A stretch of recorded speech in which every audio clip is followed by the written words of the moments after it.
Here we go now. If you are ready to live a life of abundance, if you are ready to best your best, then come to the edge. Because if you are not living your life on the edge, you are taking up far too much room. Here we go now. You are a failure.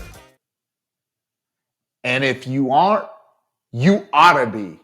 Welcome back to The Edge. I'm your host, Eric Brown, and with me, Mr. Mike Jones. Hey, Eric, welcome back to the Edge, man. Appreciate you coming back. And we just want to jump in the deep end here, y'all. Eric just said, you are a failure. And if you're not, I'm going to say you ought to want to be. So let's talk about why.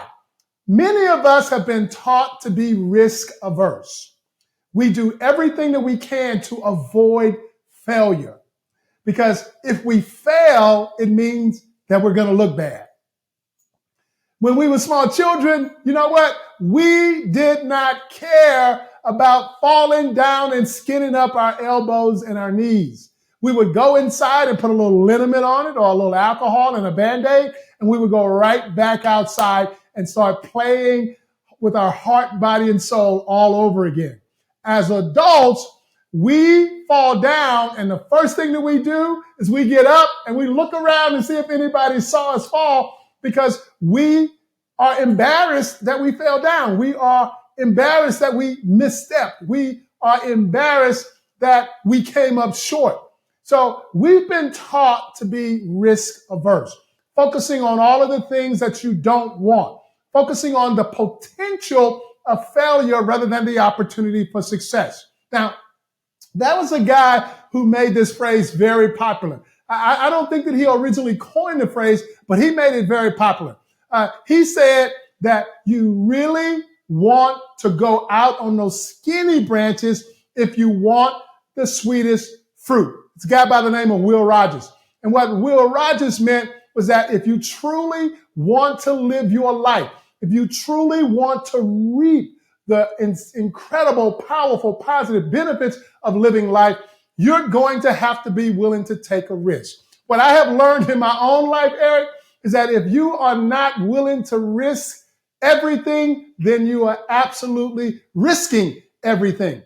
So I'm encouraging you to go for that sweet fruit, recognizing that failure must be an option if you truly want to accomplish something special in your life. You are not going to get something special by going for the low-hanging fruit. Think about this for a moment in your own life. And you've likely have said this. We're going to go for that low-hanging fruit. It does not require me to get out of my comfort zone. It does not require me to take a risk. It does not require me to go for additional resources. Going for the low-hanging fruit. It's just like playing not to lose. It's like being on the sidelines. It is so boring. Why would you want to continue to live your life going for the low-hanging fruit? Now, I'm encouraging you to accept the fact that when you go for the sweet fruit, you are going to be taking a risk.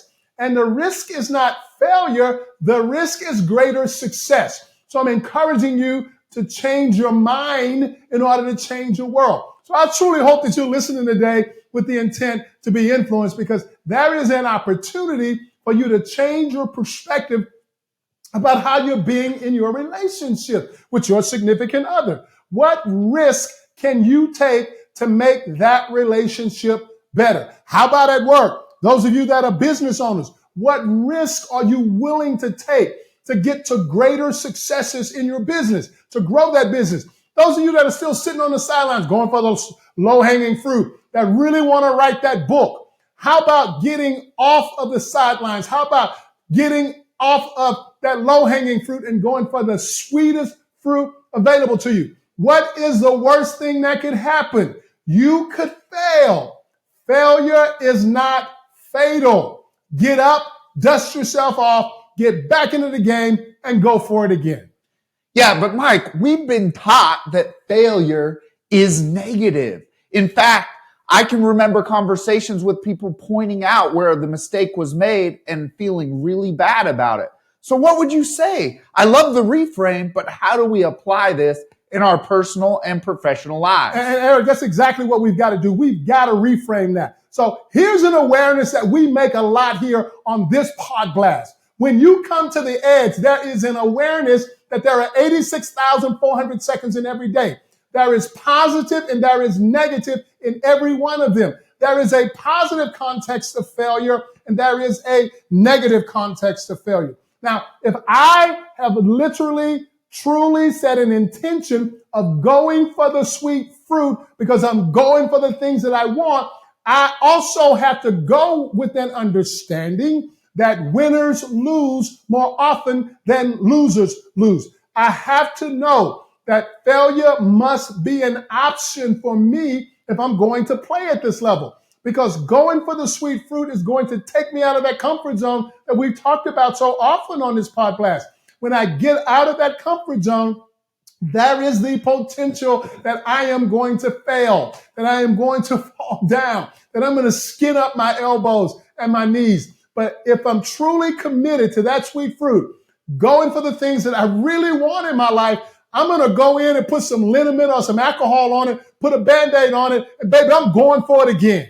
So Mike, I absolutely love the reframe.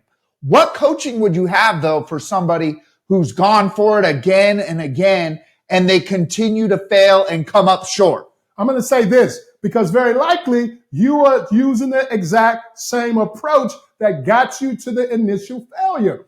If you fall down, and you will if you play at this level, you have got to make the choice to change your approach before you re-execute. You've got to get off of whatever that pre-plan or that pre-prescribed plan was that you had going into it and recognize that if you truly learn how to be in the moment, then you are going to be equipped to deal with any and every circumstance that gets in your way, which means that you've got to be bendy, baby. You've got to be flexible. You've got to be willing to change your approach, remaining focused on what you want and go for it again and again and again. And if you fall down 10 times, get up 11.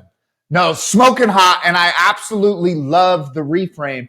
In my corporate environment, though, sometimes they identify what went wrong in order to make it a blame game. And they'll say, oh, we want to identify what went wrong so we know not to do it anymore. What would you say about that? I would say that I need to come and work with you and your team because we really want to focus on creating a culture where people are allowed to fall flat on their butt when they're truly playing full out and going for the things that are going to make them and the business better. The business owner or the manager has to create an environment where people are not ridiculed for going for what they want and failing. They've got to be willing to create an environment that rewards the way they are playing the game, not necessarily a score on the scoreboard. If I focus and when I focus more on how they're playing the game, then I'm absolutely not going to get sidetracked of a completely tunnel vision on what went wrong. I'm going to acknowledge them for how they played the game.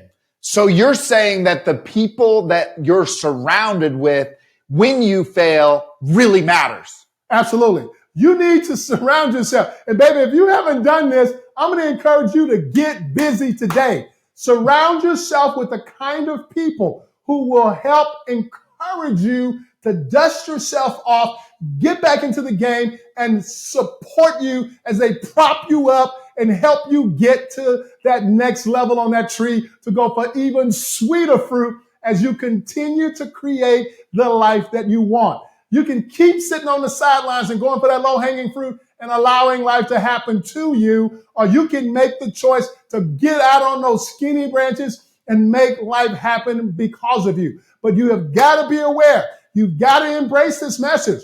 Failure must be an option. I know Mama and Papa taught you like they taught me that failure should never be an option, but they were also risk averse. They were also going for the low-hanging fruit. If you want to play the game differently, if you want to get greater results, if you want to experience greater successes. You are going to have to get out on those skinny branches, and failure must be an option. Yeah, baby, you heard it here first. I'm a failure. Woo! And if you aren't, you ought to want to be. So if you want to know how that feels, you got to come on, get out on this edge. Because if you're not on the edge, you are taking up far too much room. Here we go now.